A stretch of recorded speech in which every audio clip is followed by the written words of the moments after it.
शब्द हैं, ध्यान दीजिएगा।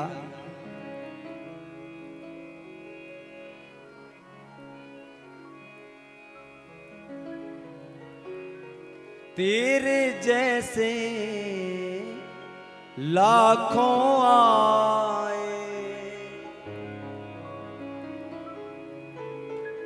तेरे जैसे लाखों आए,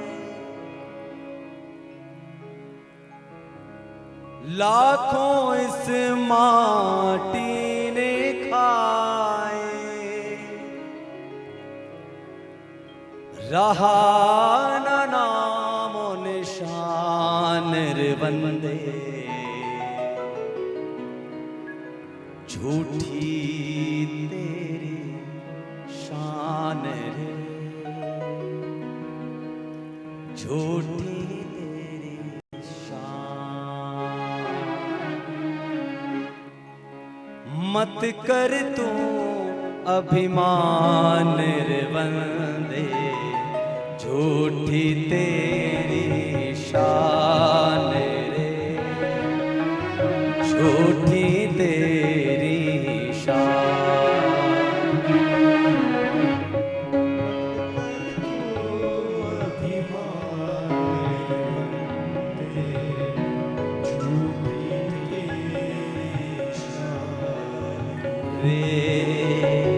झूठी तेरी शान। मत कर तू अभिमान रे बंदे, झूठी तेरी शान रे, मत कर तू अभिमान, मत कर तू अभिमान रे बंदे, झूठी तेरी शान रे, झूठी तेरी शान। सभी काली सेवा से शब्दों पर ध्यान देते हुए इन शब्दों को अपने जीवन में उतारें।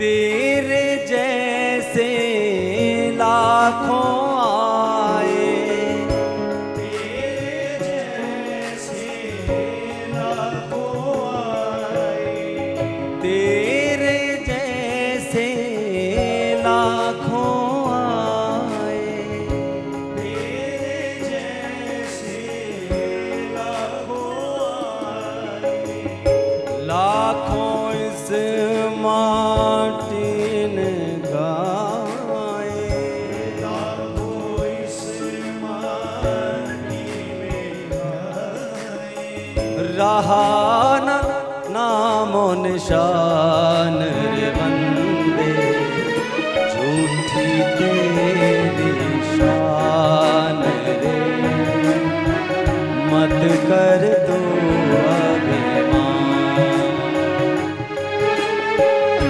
मत कर तू अभिमान रे बंदे, तेरी शान रे,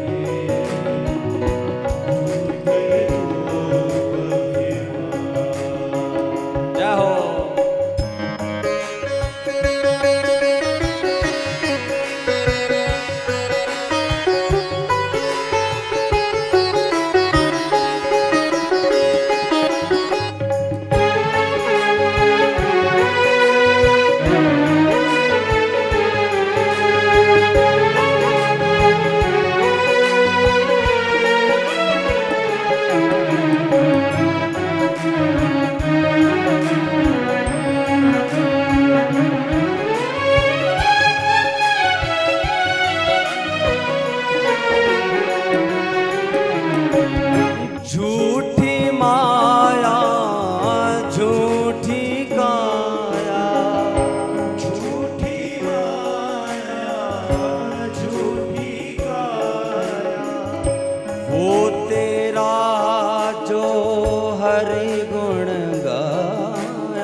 जप ले हरि का नाम रे बंदे, मत कर दो अभिमान रे, मत कर दो अभिमान, मत कर दो अभिमान रे बंदे,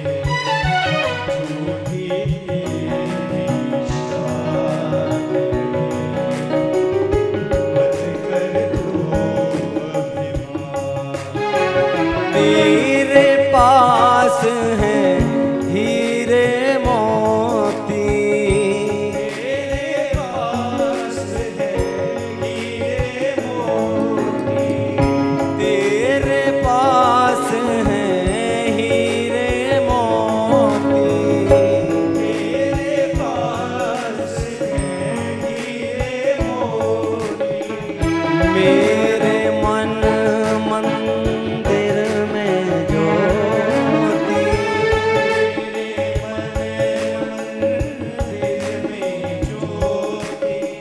कौन हुआ धनवान रे बंदे, मत कर दो अभिमान रे, झूठी तेरी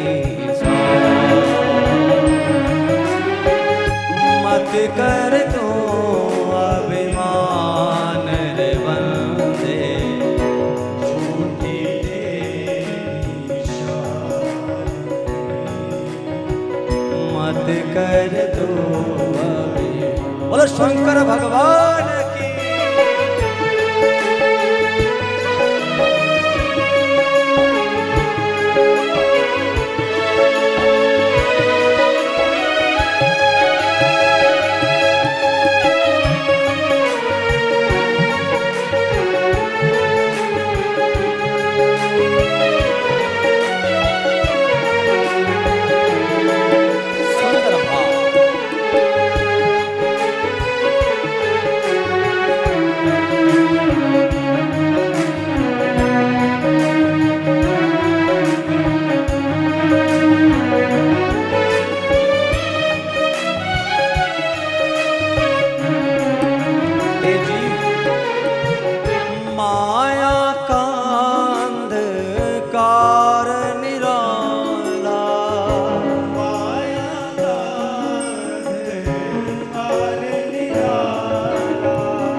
बाहर उजला भीतर काला,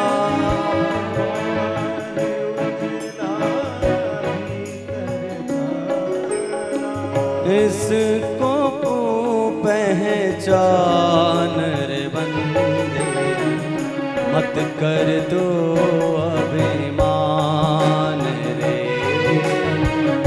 झूठी तेरी शान, मत कर दो अभिमान रे बंदे, झूठी तेरी शान रे, झूठी अभिमान। सिया राम राम राम जय जय राम राम राम, सिया राम राम राम जय जय राम राम राम,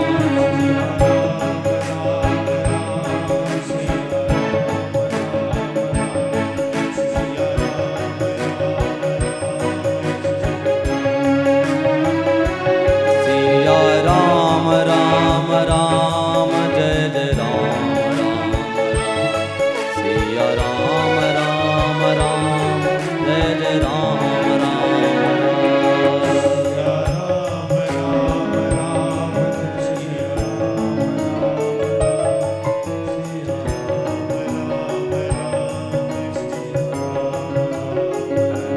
सिया राम राम राम जय जय राम राम राम, सिया राम राम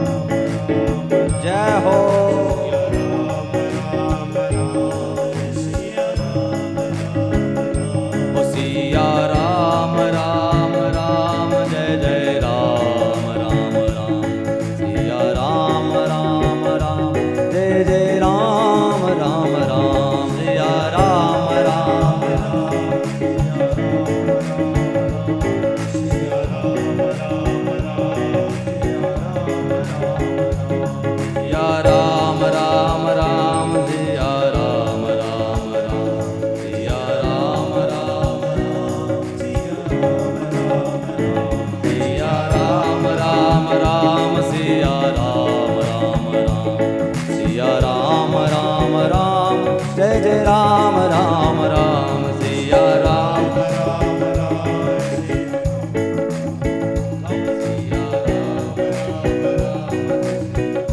हरि बोल। सिया राम राम राम जय जय राम राम राम सिया राम सिया राम राम राम सिया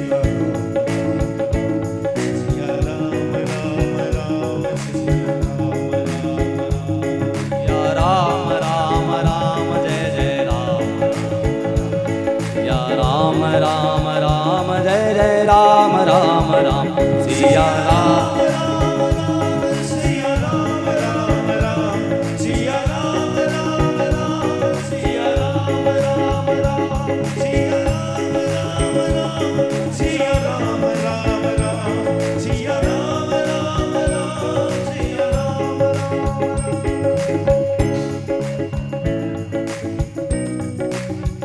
बोलो शंकर भगवान की।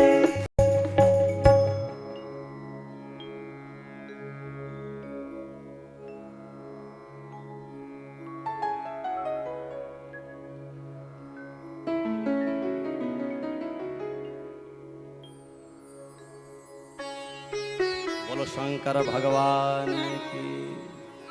उमापति महादेव की। भक्तवत्सल भगवान की। नमः पार्वती पतये हर हर महादेव।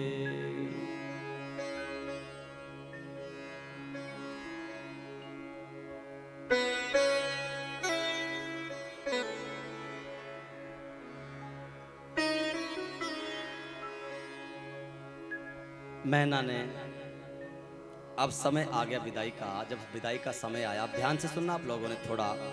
यहाँ पर ये जो विदाई का प्रकरण है और मैना द्वारा पार्वती को जो बेटी पार्वती को जो उपदेश दिया मैना ने, उसका प्रकरण तो बहुत विस्तृत है, परंतु हम थोड़ा संक्षेप में करेंगे समय को देखते हुए।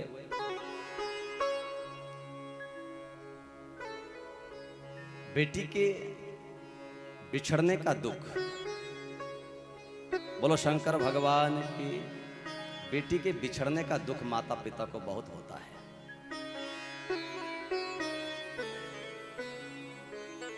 और सबसे पहले मैना ने भगवान शंकर के पास हाथ जोड़े और कहा, प्रभु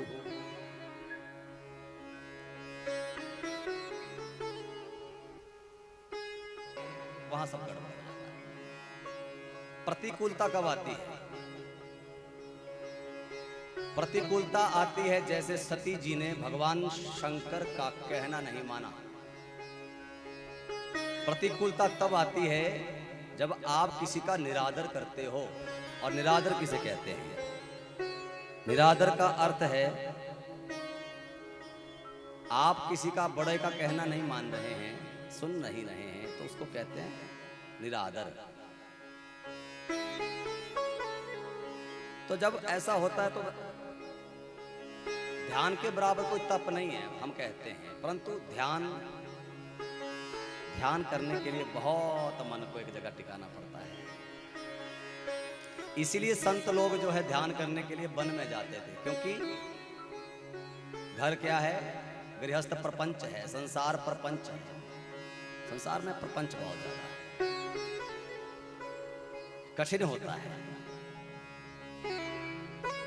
मुश्किल तो है, परंतु अगर थोड़ा सा ध्यान दिया जाए तो हो सकता है। सब संभव है, कुछ भी असंभव नहीं है। बोलो शंकर भगवान की। और महाराज अब मैना ने पार्वती को अपने गले से लगाया, रोने लगी। फिर कहती हैं, बेटी आज विदाई के समय मैं तुझे क्या कहूँ, एक बात का ध्यान हमेशा रखना। मैना ने हाथ जोड़कर सुंदर उपदेश दिया कि धन्या पतिव्रता नारी नान्या पूज्या विशेषतः पावनी सर्वलोका नाम सर्व पापौघनाशिनी। कि बेटी सदा पातिव्रत धर्म का पालन करना, क्योंकि इससे बड़ा कोई धर्म नहीं है नारी के लिए। पतिव्रता धर्म से बड़ा कोई धर्म नहीं है। धन्या पतिव्रता नारी। और जो पतिव्रता नारी है वो धन्य है और नान्या पूज्या विशेषतः, इसे नाना प्रकार से पूजा जाता है, विशेष रूप से पूजा जाता है, नाना स्थानों पर, विविध स्थानों पर पूजा जाता है। और पावनी सर्वलोका नाम सर्व पापौघनाशिनी, कहते हैं सब लोगों को क्या करने वाली है? पावन करने वाली, पवित्र करने वाली है। कौन? पतिव्रता। सर्व पापौघनाशिनी, कहते हैं पतिव्रता नारी का कोई स्पर्श कर ले उसके भी सब पाप नष्ट हो जाते हैं। बोलो शंकर भगवान की, उमापति महादेव की, भक्तवत्सल भगवान की।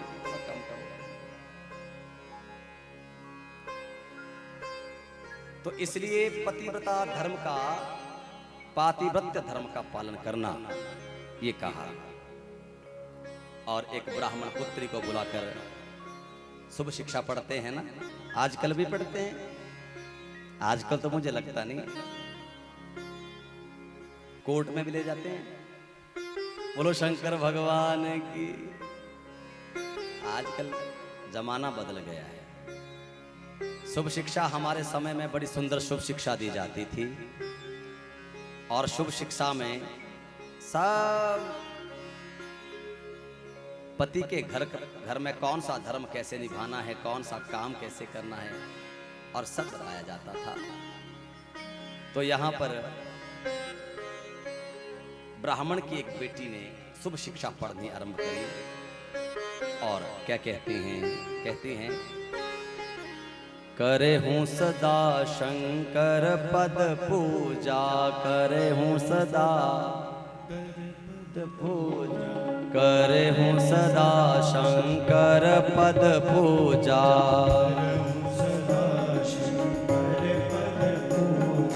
नारी धर्म पति देव न दूजा, धर्म पति देव न दूजा, नारी धर्म पति देव न दूजा।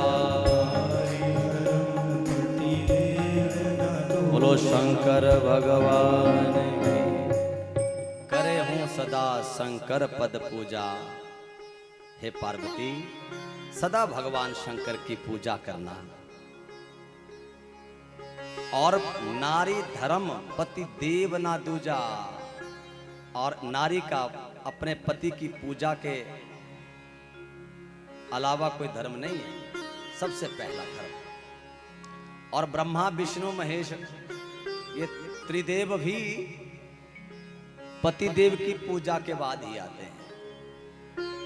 माने ब्रह्मा और विष्णु से पहले अपने पति देव की पूजा करना, ये नारी धर्म, सबका नारी धर्म है। सब संसार की सृष्टि की सब नारियों के का धर्म है। और हे पुत्री, मैना कहने लगी, बेटी मन वचन और कर्म से शिव के चरणों की सेवा करना ज्यादा हो रहा है। सेवा करना यह एक नारी का धर्म है। बोलो शंकर भगवान की। बस नारी का धर्म है भगवान के शंकर के चरणों की सेवा करना। और जो अपने पतिदेव को परमेश्वर के समान मानकर श्रद्धा सेवा करती हैं, विशेष रूप से तीनों लोकों में पूजनीय हैं। अनेक भोगों को भोगकर वह अंत में पति के साथ उत्तम गति को नारी प्राप्त होती है। इसलिए पति की सेवा, उनके चरणों की सेवा जरूर करना। इस जन्म की गलती इसी जन्म में खत्म हो जाती है। इस जन्म की गलती जो है इसी जन्म में समाप्त हो जाती है। अगर कोई करने वाला कोई भी पाप है या गलती है इसी जन्म में, परंतु अगर प्रारब्ध में कोई दोष पाप पड़ गया तो प्रारब्ध बिना भोगे नहीं समाप्त होता है। जो प्रारब्ध में आपके पड़ गया, ब्रह्मा जी ने जो लिख दिया वो आपको भोगना ही पड़ेगा, और बिना भोगे वो कटने वाला नहीं है। प्रारब्ध 3 कर्म बताए थे मैंने आपको।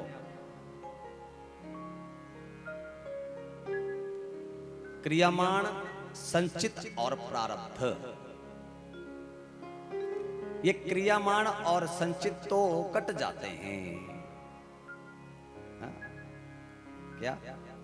क्रियामाण और संचित ये कट जाते हैं, परंतु जो प्रारब्ध में पड़ गया वो नहीं कटता, परंतु भोले बाबा उसे काट देते हैं। बोलो शंकर भगवान की। भोले बाबा की कृपा हो जाए तब प्रारब्ध कटता है, अन्यथा प्रारब्ध भोगना ही पड़ता है। तो मैना ने कहा कि पति की सेवा पतिव्रता धर्म का मूल है, इसलिए पतिव्रता धर्म का पालन करना। अब देखिए यहां पर हम नारी के बारे में बता रहे हैं कि धर्म क्या है, पतिव्रता धर्म क्या है, पाप से कैसे बचना है, पति की कैसी सेवा करनी है। अब यहाँ पर जब उपदेश हो रहा था ना, ठीक है ना, अब उसके लिए तो नारी के बारे में कहेंगे, पार्वती के बारे में। एक बार हम एक जगह कथा कर रहे थे, अब उपदेश प्रकरण थोड़ा सा ज्यादा चल पड़ा, विस्तृत। तो वहां पर मुझे एक बहन जी आई और हमें कहने लगी, उसने माथा टेका, प्रणाम किया और कहा, पंडित जी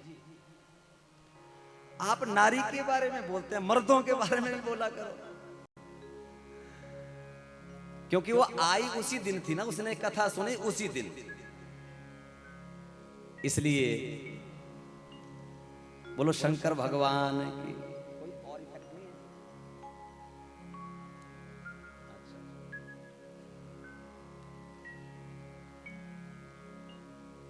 थोड़ा स्वयं को शब्द। बोलो शंकर भगवान की, उमापति महादेव की, भक्तवत्सल भगवान की। हरिओम हरिओम हरि हरिओम हरिओम। बस यही, अब छेड़ना मत।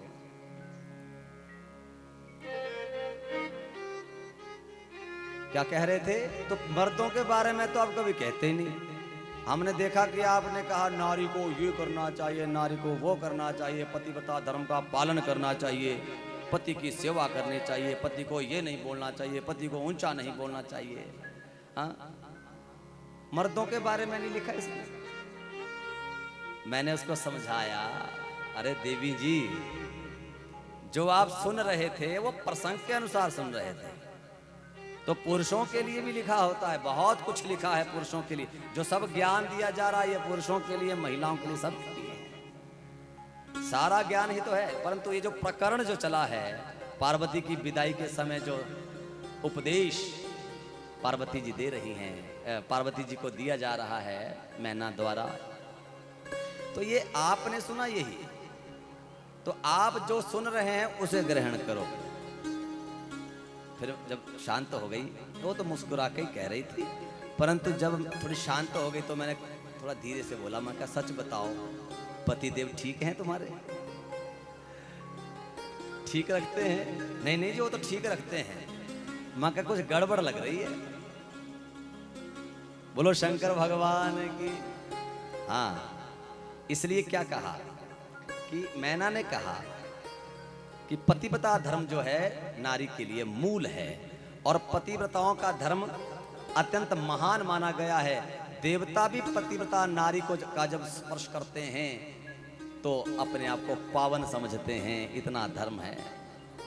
और पति को कभी भी पति के सोने के बाद सोना और पति के उठने से पहले उठ जाया करना, पति को सदैव प्रसन्न रखना, ये तुम्हारा धर्म है।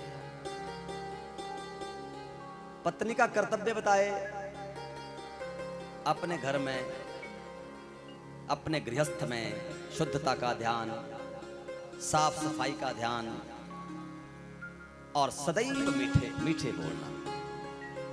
अगर पतिदेव कभी क्रोध भी कर ले तो सदैव मीठी आवाज में बोलना, धीरे बोलना, जोर से मत बोलना। और पत्नी का आसन जो होता है वो पति के आसन से थोड़ा सा नीचे होना चाहिए। पति का आसन थोड़ा ऊंचा हो, पटड़ा दे दिया बैठने के लिए, हाँ? और जो पत्नी है, पत्नी का आसन थोड़ा पति देव के आसन से नीचे होना चाहिए। और पति के सदैव अनुकूल रहें, कभी भी प्रतिकूल ना हो, कभी क्रोध ना करें। और भोजन, धर्मशील नारी को चाहिए कि भोजन पति देव को पहले भोजन कराएं और फिर भोजन करें। बोलो शंकर भगवान की। ये जो उपदेश का प्रकरण है वो बहुत विस्तृत है, हम तो आपको संक्षेप में ही सुना रहे हैं। और भोजन बाद में करें अपने आप। और नंबर 2, आजकल प्रचलन जो चला है, यहां पे कहा गया कि पति को अपना जूठा कभी मत खिलाना। क्या कहा? आजकल की देवियां तो कोका कोला खोलती हैं, सबसे पहले मुंह में गड़क गड़क करके फिर कहती हैं तू भी पी ले। बोलो शंकर भगवान की। हाँ, तो इस प्रकार से कभी भी नारी को अपना जूठा अपने पति को नहीं खिलाना चाहिए, महापाप लगता है। महापाप, पाप नहीं लगता, महापापघ्नौ, महापाप। और यदि अपने पति का वो जूठा खा लेती है तो यहां लिखा है कि अगर पति का जूठा खा लेती है तो उसे परम पद की प्राप्ति होती है। पतिव्रता नारी अपने पति का जूठा बचा हुआ भविष्य भोजन अगर उसको लेती है, बोलो शंकर भगवान की। ये भी बताया। और कहा कि अगर पतिदेव विदेश गया हो, ठीक है, तो नारियों को कभी श्रृंगार नहीं करना चाहिए, मात्र थोड़ा सा अपना सौभाग्य श्रृंगार करना चाहिए। और कभी भी पतिदेव के लिए ही श्रृंगार करे, पतिदेव के लिए ही नारी पत्नी सजे, अन्य संसार के लिए नहीं। और आजकल अगर समय देखा जाए तो पति देव के लिए तो घर में क्या बनी होती है देवियां, बोलो। देखना कभी सुबह उठ के मुख देखना, तड़के घर में रहना हो तो नहाना भी 10 बजे 11 बजे, मुख तक नहीं धोना। आजकल का समय जो है, सबकी बात नहीं कर रहा हूं, यहां तो सब हमारी देवियां माताएं वो बैठी हैं जो ब्रह्म मुहूर्त में उठती हैं। हाँ, सब 4 बजे उठने वाली हैं, देवता भी 4 बजे उठने वाले हैं। आज दूसरी जगह की बात कर रहा हूं। और अगर कहीं जाना हो, लोगों के बाहर बाजार में जाना हो तो इतना सुंदर श्रृंगार करके जाती हैं, लोगों के लिए श्रृंगार करती हैं ताकि अच्छी दिखें, सुंदर दिखें। और पति देव के लिए, और ऊपर से श्रृंगार नहीं किया होता ब्यूटी पार्लर वाला। हाँ, आजकल तो लड़कों के साथ भी इतने धोखे हो रहे हैं ना, कोई भरोसा नहीं है। अब हमें भी, हमारे पास रिश्ते आते हैं ना जी, कि रिश्ता कराना है पंडित जी। मैंने कहा ठीक है, बेटी का रिश्ता करवाना है। मैं कहा बेटी का फोटो दिखाओ, भेजो। पर मैंने कहा ऐसा करना, फोटो ढंग का भेजना जिसमें ये ब्यूटी पार्लर का कोई कार्य ना हुआ हो और ऐसे कोई फिल्टर ना लगा हो, नहीं तो कोई भरोसा नहीं है। बाहर से बिल्कुल एकदम से मुख बिल्कुल गोरा देखने में, धोया मुंह तो सारा काला निकले अंदर से। और वो मना कर रहे हैं काली बेटी से शादी नहीं करनी, काली बहू नहीं चाहिए। फिर क्या होगा? आजकल तो हम एक वक्तव्य सुन रहे थे धीरेन्द्र शास्त्री जी का, कह रहे थे कि आजकल तो एक बार क्या हुआ, एक अब माँ श्रृंगार करती, बच्चा छोटा सा था, श्रृंगार करती बढ़िया रहती माँ, और जैसे जैसे बच्चा, एक दिन माँ बिना श्रृंगार से आ गई और बच्चे ने पहचानी नहीं, डर गया बच्चा, ये कौन आ गई।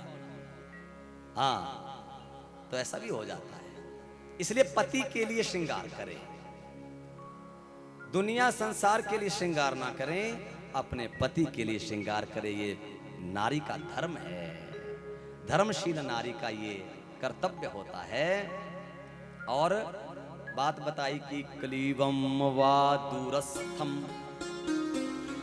कलीवम वा दूरवस्थम वा व्याधितम वृद्धमेव च, सुखितम दुखितम वापि पतिमेकं न लंघये। पति कभी दुर्गति को प्राप्त हो जाए, रोगी हो जाए, बूढ़ा हो जाए, या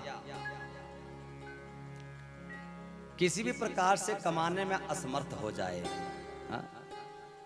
तो उसका त्याग कभी मत करना।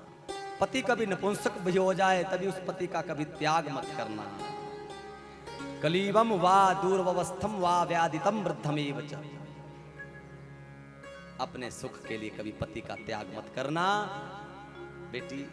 और मासिक धर्म में पति को अपना मुख ना दिखाए नारी, ये बड़ी विशेष बात बताई। और ये नियम आज के समय में खराब होते जा रहे हैं। कहते हैं 4 दिन तक नारी को मासिक धर्म में अपने पति को अपना मुख नहीं दिखाना चाहिए, मुख ना दिखाना 4 दिन तक। और चौथे दिन के बाद जब शुद्ध होने के बाद सबसे पहले अपने पति का मुख देखे, बाकी किसी का मुख ना देखे। बोलो शंकर भगवान की। अगर पतिदेव विदेश गया हो या फिर घर पे नहीं हो तो सबसे पहले शुद्ध होकर भगवान नारायण का दर्शन करे, क्योंकि पति भी भगवान होते हैं, सूर्य देव भी नारायण भगवान है। सबसे पहले सूर्य का चिंतन करें, उनका दर्शन करें, तब जाकर चौके में आए। पति की लंबी आयु के लिए पतिव्रता को रौली, हल्दी, सिंदूर और काजल का कभी भी त्याग नहीं करना चाहिए। यह मांगलिक आभूषण है, इनका कभी भी त्याग ना करें और सदैव इन मांगलिक आभूषणों को ग्रहण करते हुए इनसे अपना श्रृंगार करें। सब बताया, बहुत सुंदर। इसके बाद अब अम्बा पार्वती की विदाई होने लगती है। सबसे पहले लिपट कर रोती है, कभी माँ के गले लगती है, कभी पिता के गले लगती है, कभी भाई के गले लगती है। 100 भाई हैं पार्वती। मेनका सबसे बड़ा है मेनाक, मेनका का बेटा, मैना का बेटा मेनाक। इस प्रकार से 100 पुत्रों के बाद तपस्या करके इस बेटी को प्राप्त किया है मैना और हिमालय ने। तो अब यहाँ लिखा है कि सब रो पड़े।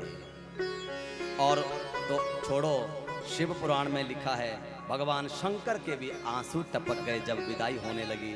अपने हृदय को टुकड़े को किस प्रकार से माता पिता अलग करते हैं और कहते हैं कि अगर बेटी चाहे कितनी भी कठोर हो, लेकिन जब बेटी की विदाई होती है तो भावुक होकर बेटी के आंसू निकल ही आते हैं। और इधर पार्वती तो बहुत रोई, बहुत रोई, गले में लिपट लिपट कर रोई। और महाराज मैना काफी दूर तक बारात के साथ पार्वती को छोड़ने जा रही हैं और सब देवता लोग पुष्प बरसा रहे हैं, सब गा रहे हैं, पुष्प भी बरसा रहे हैं और सब गा भी रहे हैं। और महाराज इस प्रकार से विदाई हो रही है। आइए विदाई के लिए हम भी बड़ा सुंदर सा एक भाव प्रकट करते हैं। सब हमारे साथ ताली बजाकर पार्वती जी को विदा करें अपने हिमाचल से, क्योंकि हिमाचल की बेटी है पार्वती। कौन है? हिमाचल की बेटी है वो अम्बा, हिमाचल की माँ है, बेटी है। हाँ? बोलो शंकर भगवान।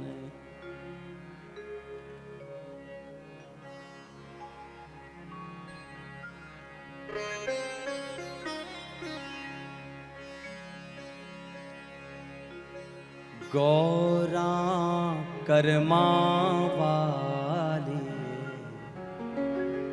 शिव तेनु ब्यावण आए ने। गौरा कर्मा वाली शिव तेनु ब्यावण आए। गौरा कर्मा वाली शिव तेनु ब्यावण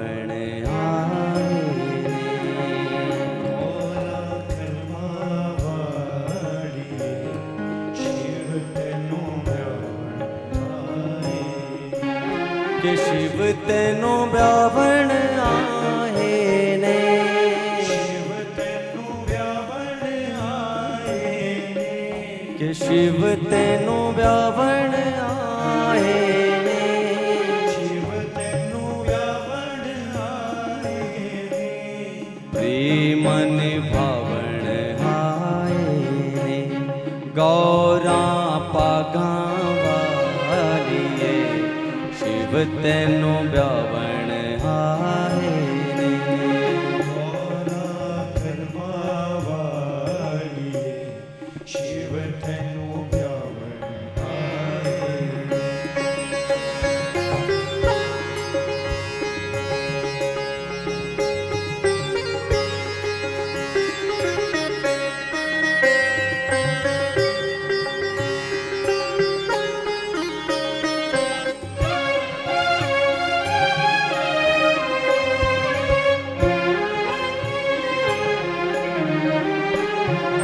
कहते ने पींदाए चंबे दी बूटी।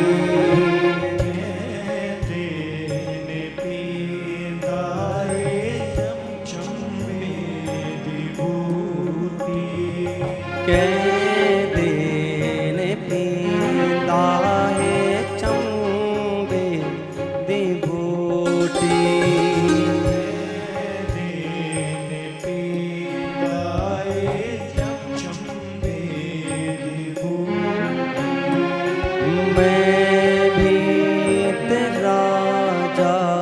हिमाचल दी बेटी। मैं भी तेरा राजा हिमाचल दी बेटी। अज तेनु तारण आए ने।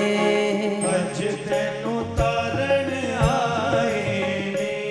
प्रेम निभावण आए ने। गौरा कर्मा वाली शिव तेनु ब्यावण आए ने।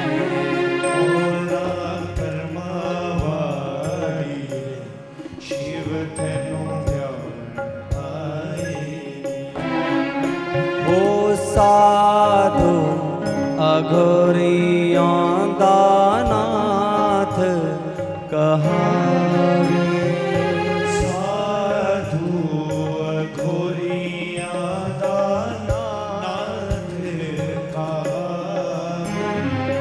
ब्रह्मात विष्णु भी शिव गुण गावे। ब्रह्मात विष्णु भी शिव गुण गावे। दर्श दिखावण आए ने। दर्श दिखावण आए ने। प्रेम निभावण आए ने। गौरा पागा वाली शिव तेनु ब्यावण आए ने। कर्मा वाली शिव तेनु ब्यावण आए ने। ओ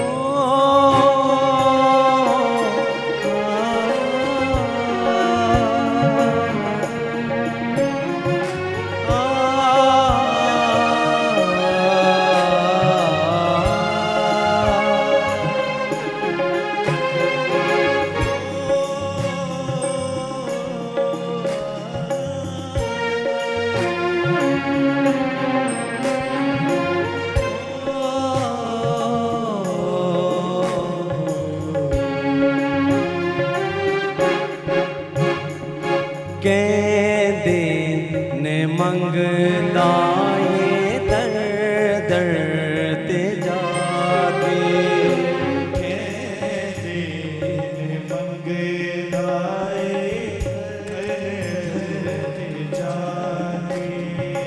लावे समाधि शिव जगनो हवा के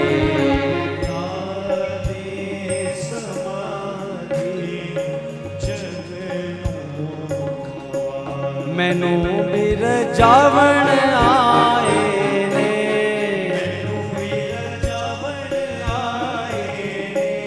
प्रेम निभावण आए ने गौरा वाली शिव तेनु ब्यावण आए ने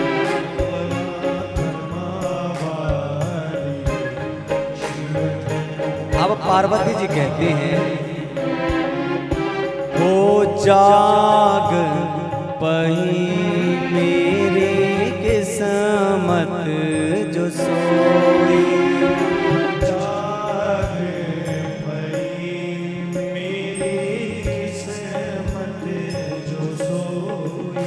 हाँ जाग पही मेरी किस्मत जो जाग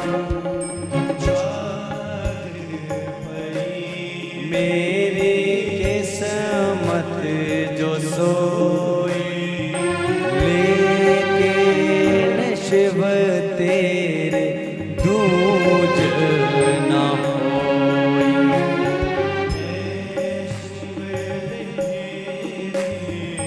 दूज ना शिव तेरे दूज ना होई लेकिन शिव तेरे दूज नाल जबन आए ने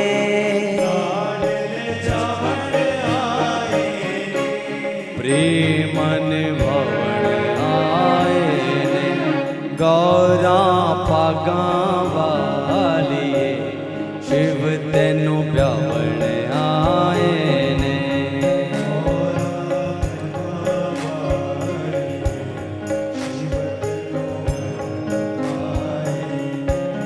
शिव तेनु ब्यावण आए ने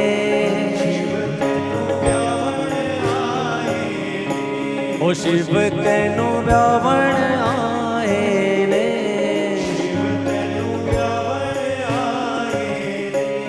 प्रेमन भवन आए ने गौरा कर्मा वालिए शिव तेनु ब्यावण आए ने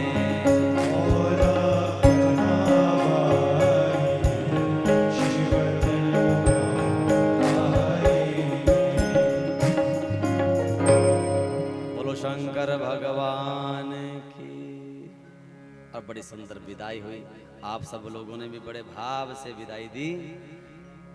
अब भगवान शंकर के साथ पार्वती कैलाश पर्वत पर आए और कैलाश पर्वत पर पहुंचे और भगवान शंकर ने पार्वती जी का हाथ पकड़ा और हाथ पकड़कर आज कहा, हे शैलपुत्री, हे गिरिजे, क्या तुम्हें सब याद है?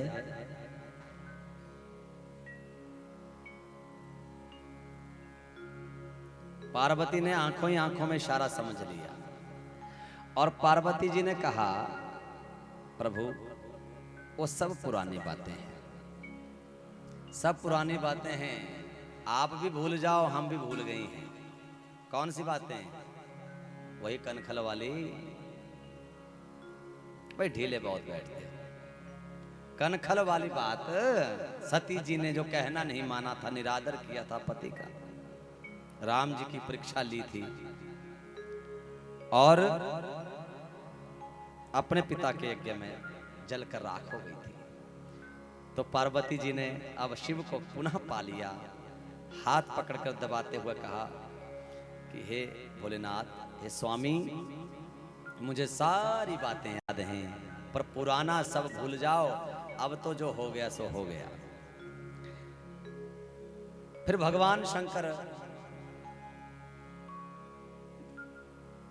कैलाश पर्वत पर भगवान माता पार्वती जी के साथ रहते हैं। एक दिन भोले बाबा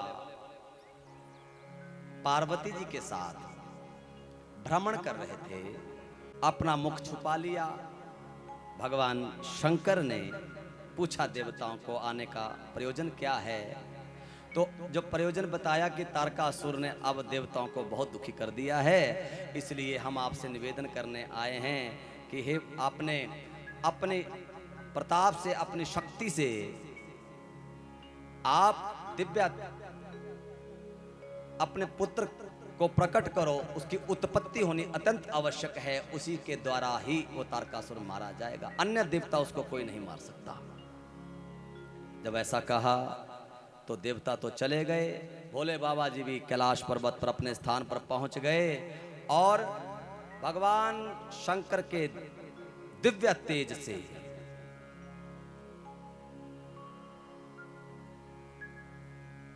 भगवान शंकर का दिव्य वीर्य तेज गिरा, देवताओं ने उसे उठाया, एक पत्ते पर रखा और गंगा जी में प्रवाहित कर दिया, सरकंडों में छोड़ दिया। और महाराज उसे कृतिकाओं ने वहां से उठाया। 6 बहनें कृतिकाएं हैं, जो कृतिका नक्षत्र है ना, इसे ये कृतिकाएं हैं, 6 बहनें हैं। 6 तारा मंडल ऊपर देखा होगा आपने कि 6 तारे होते हैं। कृतिकाओं ने उठाया और जब उठाया, उसे स्वीकार किया, तो उससे एक बालक की उत्पत्ति हुई भगवान शंकर के तेज से। परंतु जब उस बालक की उत्पत्ति हुई तो बालक एक, माताएं 6, सब चाहती हैं कि मेरा बेटा है, मेरा बेटा है, मेरा बेटा है, मेरा दूध पिए, मेरा दूध पिए। तो ऐसा सोचने लगी तो सोच ही रही थी, इतने में उस बालक के 6 मुख प्रकट हो गए। बोलो शंकर भगवान की। अब 6 मुख प्रकट हुए, 6 मुखों से अपनी माताओं का, कृतिकाओं का दुग्ध पान करने लगा। और अब ये कृतिकाओं ने इसे पालना आरंभ किया। और भगवान शंकर को जब पता चला कि ये जो हमारे दिव्य तेज से उत्पन्न बालक जो है कृतिकाओं के पास है, तो कृतिकाओं को आदेश किया और कृतिकाओं ने उस बालक को फिर भगवान शंकर को प्रदान किया। और ये हुए, देखो पार्वती जी से नहीं कार्तिकेय जी का जन्म हुआ है, भगवान शंकर के तेज से ये कृतिकाओं ने इस बालक को प्रकट किया है। इसलिए इसकी 6 माताएं हुई, 6 मुख हुए, षडानन। 6 प्रकार की संपत्तियों के बारे में आप जान चुके हैं।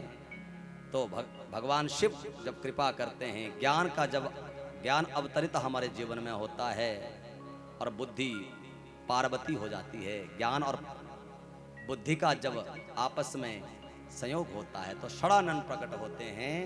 और षडानन माने 6 संपत्ति हमारे जीवन में आ जाती हैं और हमारा जीवन शिवमय हो जाता है। बोलो शंकर भगवान की। तो इस प्रकार से ये हुआ। अब महाराज कार्तिकेय जी का जन्म हो गया। अब तारकासुर का इन्होंने वध किया, उस कथा को भी आप श्रवण करो। इससे पहले आइए एक छोटा सा भजन हम गाते हैं, उसके बाद हम तारकासुर के वध के बाद कथा को विराम देंगे। बोलो शंकर भगवान की।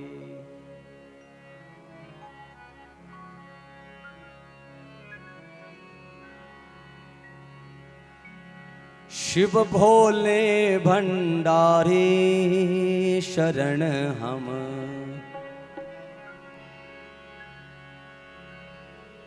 आए तिहारी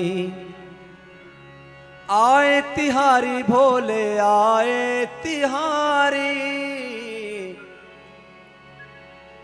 बोलिए शंकर भगवान की। शिव भोले भंडारी शरण हम आए तिहारी। शिव भोले भंडारी शरण हम आए तिहारी। शिव भोले भंडारी शरण हम आए तिहारी। शिव भोले भंडारी शरण हम आए तिहारी। आए तिहारी भोले आए तिहारी। आए तिहारी भोले आए तिहारी। आए तिहारी भोले आए तिहारी। आए तिहारी भोले आए तिहारी। रखियो लाज हमारी शरण हम आए तिहारी।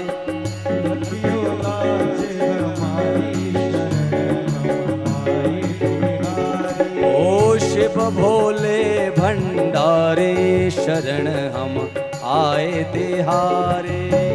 शिव भोले भंडारी शरण हम आए।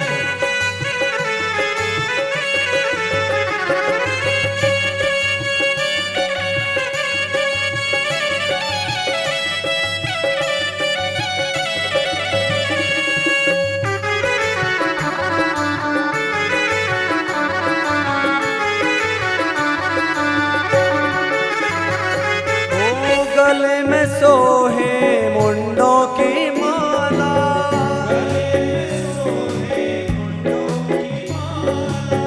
गले में सोहे मुंडों की माला।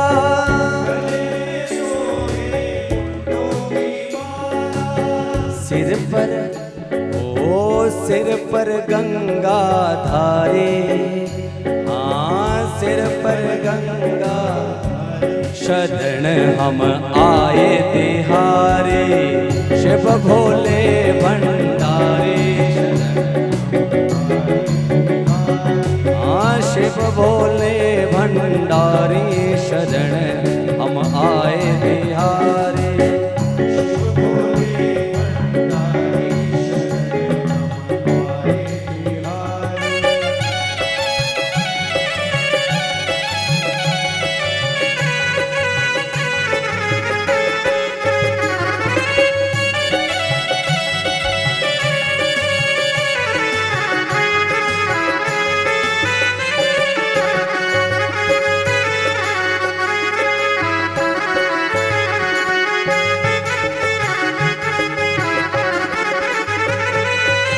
वाम भाग में गौरा विराजे।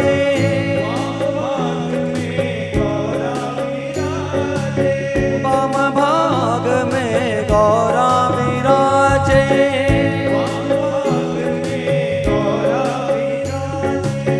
शंकर डमरू धारी। ओ हो शंकर डमरू शरण हम आए तिहारी। शिव भोले भंडारी शरण शिव भोले भंडारी शरण हम आए तिहारी। शिव भोले भंडारी अर्घ चंद्रमा मस्तक पे सोहे।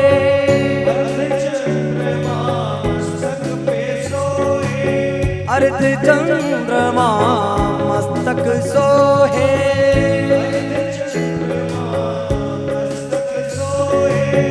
कर में त्रिशूल धारी। आहा कर में शरण हम आए तिहारी। शिव भोले भंडारी शरण हम आए तिहारी।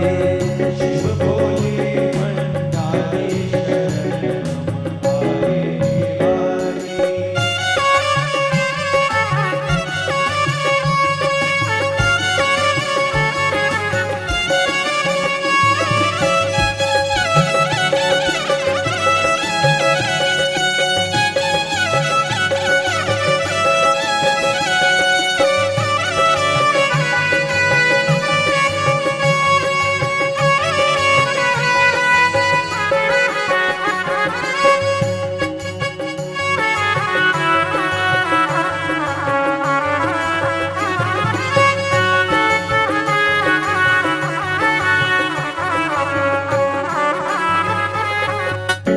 करो कृपा है अवडर दानी,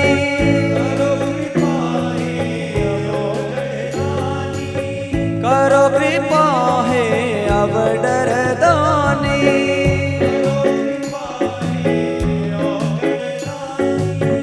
भक्तन संकट हारी हो, भक्तन संकट शरण हम आए तिहारी। शिव भोले भंडारी शिव भोले भंडारी शरण हम आए तिहारी। शिव भोले भंडारी शरण हम आए तिहारी। शिव भोले भंडारी ओ शिव भोले भंडारे शरण हम आए तिहारे। शिव भोले भंडारे ओ शिव भोले भंडारे शरण हम आए तिहारे।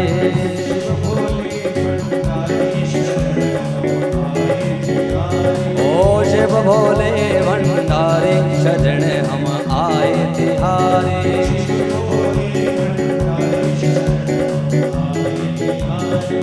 शिव भोले भंडारे शरण हम आए तिहारे।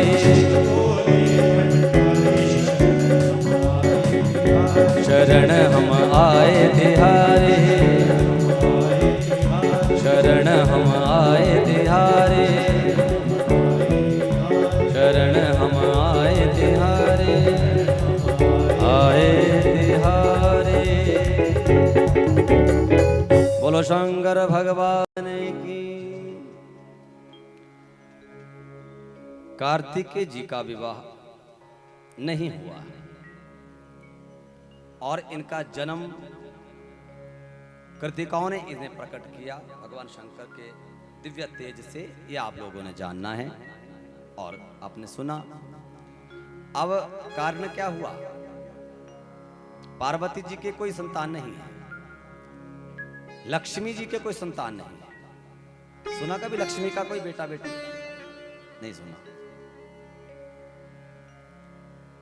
और पार्वती जी के बेटा कभी सुने ना आपने? जैसे गणपति है लेकिन इनके गर्भ में नहीं आए, पैदा नहीं किया। राधा जी का कोई बच्चा बेटा संतान नहीं है ना। तो देवियां संतान नहीं पैदा करती। इसके पीछे कारण क्या है? श्राप है। देवियों को श्राप है कि वो कभी संतान को जन्म नहीं देंगी। कहते हैं राधा रानी से ब्रह्मांड नामक का एक पुत्र पैदा हुआ, उसकी उत्पत्ति हुई। श्रीमद् देवी भागवत में यह प्रसंग आता है। अंडे के रूप में पुत्र की उत्पत्ति हुई तो उन्होंने उसे त्याग दिया। तो महाराज तब जाकर देवियों को श्राप मिला कि देवियां कभी गर्भ धारण नहीं करेंगी। देवियों को श्राप मिला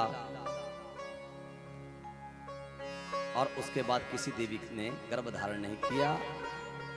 ये संकल्प मात्र से पुत्र को पैदा करती हैं, प्रकट करती हैं। तो महाराज इस प्रकार से कार्तिकेय जी का जन्म भी पार्वती जी के गर्भ से नहीं हुआ। कृतिकाओं ने इनसे प्रकट किया भगवान भोलेनाथ के दिव्य तेज को।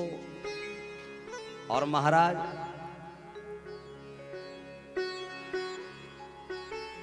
इनका विवाह भी नहीं हुआ।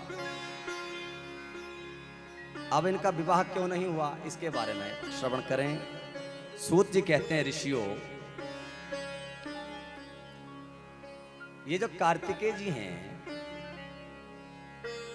श्री शैले मल्लिकार्जुनम, क्रौंच पर्वत है, क्रौंच पर्वत पर वास करते हैं, जहां पर जाने पर सबके मनोकामना मनोरथ पूर्ण होते हैं। कार्तिकेय कुमार का विवाह नहीं हुआ, उन्होंने शादी नहीं की क्यों नहीं की, तो कथा विस्तार से तो आगे आएगी, पर थोड़ा सा सुन लो।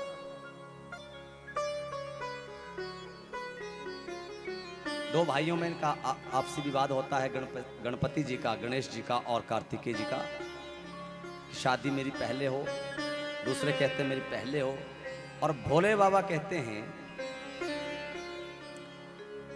कि भाई देखो शादी तो पहले बड़े की होनी चाहिए, परंतु तुम दोनों में विवाद है तो भाई ऐसा करो, पैदल तुम लोग पृथ्वी की परिक्रमा करो, और जो पहले परिक्रमा करके आएगा उसका विवाह पहले करेंगे। तो ऐसी कथा आगे विस्तार से आएगी जब गणेश जी का प्राकट्य होगा और विवाह के संदर्भ में कथा होगी। तो गणेश जी छोटे लंबोदर हैं, बड़ा पेट है, चल नहीं सकते ज्यादा, इसलिए कार्तिकेय जी ने जीतना था। लेकिन गणेश जी जो हैं क्या है, बुद्धिमान है, सिद्धि बुद्धि को प्रदान करने वाले हैं, सिद्धियां देने वाले, बुद्धि को प्रदान करने वाले हैं गणेश जी। इसलिए गणेश जी से चला तो नहीं जाएगा, परंतु बुद्धिमान होने के कारण इन्होंने अपने माता पिता की 7 प्रदक्षिणाएं करके बुद्धि का बल दिखाकर, बुद्धिर्यस्य तस्य बलम,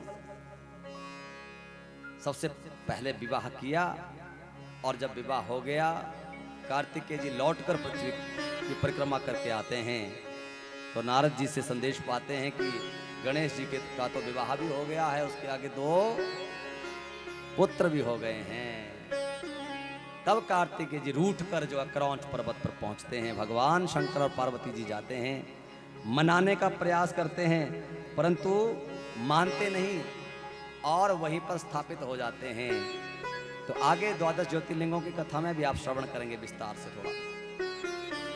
तो इस प्रकार से कार्तिकेय जी से कहते हैं, आज भी वहां पर विद्यमान हैं, सब लोग दर्शन करने जाते हैं। श्री शैले मल्लिकार्जुनम 12 ज्योतिर्लिंगों में आता है। तो भोले बाबा और पार्वती सदैव वहां पर प्रतिष्ठित हो गए, सदा सदा के लिए, ताकि अपने पुत्र से के समीप रहें, कि माता पिता को अपने पुत्र से अलग होना बहुत कष्टदायक होता है। बोलो शंकर भगवान की। तो इस प्रकार से अब कल हम आपको भगवान शिव की कथाओं में अन्य कार्तिकेय जी के परिक्रमा करना, विवाह की कथा, और गणेश जी की उत्पत्ति, और गणपति को गज आनन लगना, गज माने हाथी का मुख लगने की कथा भी हम कल आपको सुनाएंगे। तारकासुर के वध की कथा भी कल होगी। अन्य कथाओं के साथ साथ हम कल की कथा में प्रवेश करेंगे। और आज की कथा को अब हम थोड़ा विश्राम की ओर ले चलते हैं, क्योंकि अगर कोई विषय आरंभ हो गया तो फिर थोड़ा विलंब भी हो सकता है। इसलिए हम कल ही 2 बजे से अगला विषय आरंभ करेंगे।